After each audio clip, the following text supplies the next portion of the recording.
All right, so lovely to be here with all of you. Lovely to see all these faces interested in gratitude. And before I get into questioning him, I just want to say that gratitude, of all the things I've learned, has been one of the most important skills that I've learned. It's, of course, it's a quality, but it's just like, we're not born knowing how to drive a car. It's a helpful skill to know.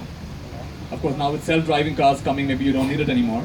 But the truth is, we know, we've heard about gratitude, but actually practicing it makes a lot of difference. So this has been a very big learning for me, and I'm very grateful that Prashant has taken this huge effort to compile 42 practical ways that we can actually do this.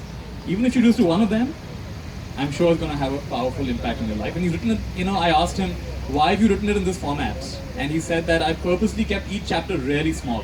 Each chapter is just 2.5, 3 pages. So even people who say, I'm not a reader, I don't read, you really got no excuse, right? So I think he's done a great job. So I just want to give everyone a nice big hand one more time to Prashant for this fantastic effort of creating this book.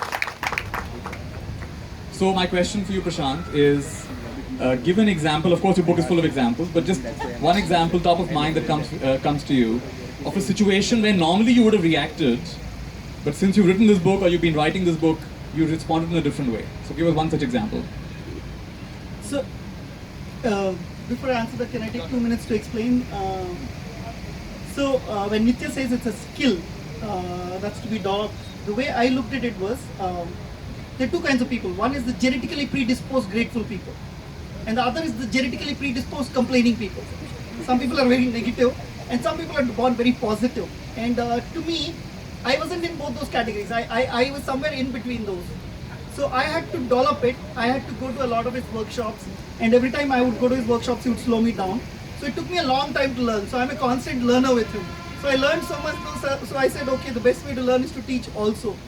So this book doesn't pretend to be an expertise on gratitude. These are practices that have helped me, and they're something that I have done, and they're something that have helped me in my life path. So these are filled with examples of that. And I'm a doer. I like doing things. I like running 10 companies at a time. I like getting involved with a lot of things and all that. So for me, doing is very important. So like he says, doing is the one that can develop that skill. So there's a lot of doing in the book in terms of gratitude. Now to answer what is it, the one thing that I do. Now my brain is so rewired to gratitude that most of the times I don't know that I'm doing it this way till somebody questions me saying, why did you do this? And then I get to realize that I'm doing this because this is how I've trained myself now. A typical example would be my anger. I used to have bouts of anger.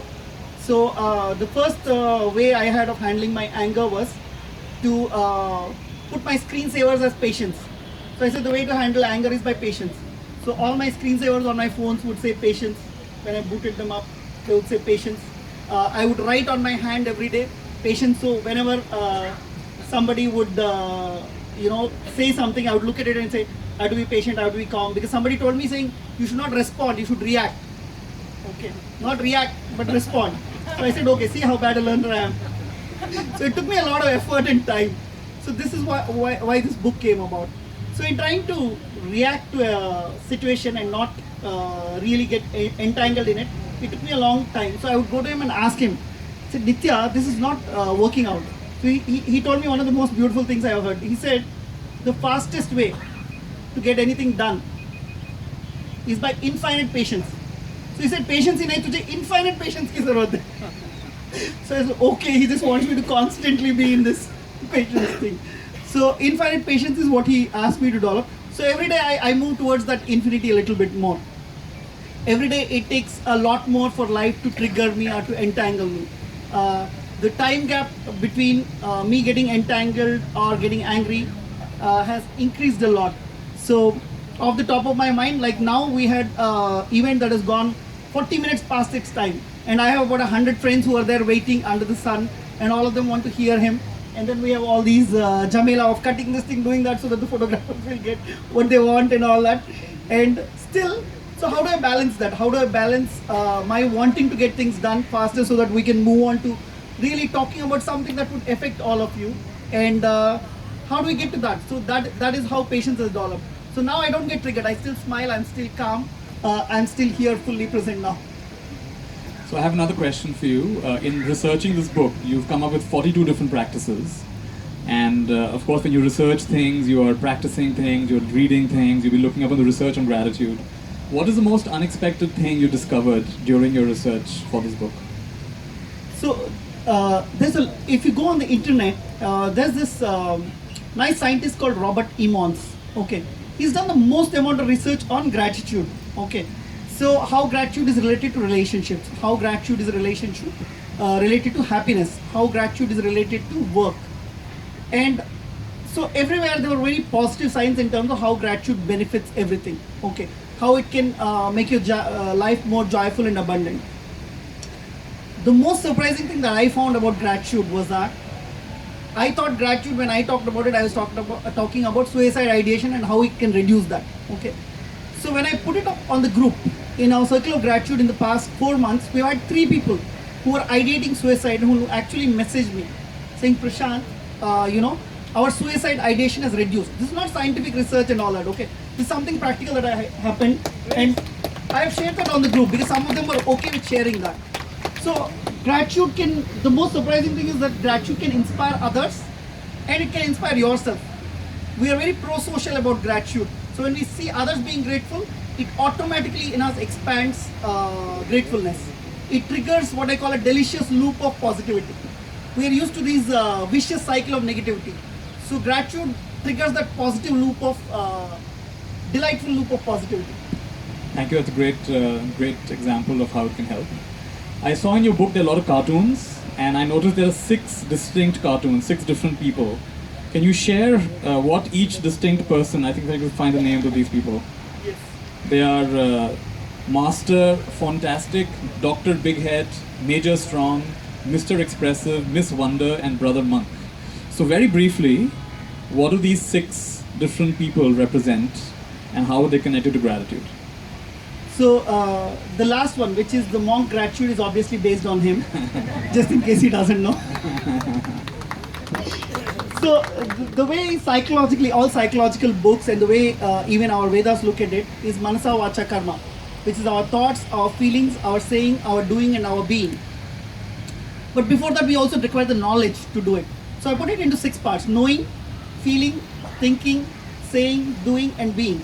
And you can't get to, so a lot of people are very expressive. So for them, like, I would go to all these organizations where I would do something called a gratitude week, and I would find that the North Indians were very expressive. They would say, "Oh ji, tusi to bade great ho, I love you," and like our Vinay does, no, it would be all over the place. And then there would be the people who would be very unemotional, expressive.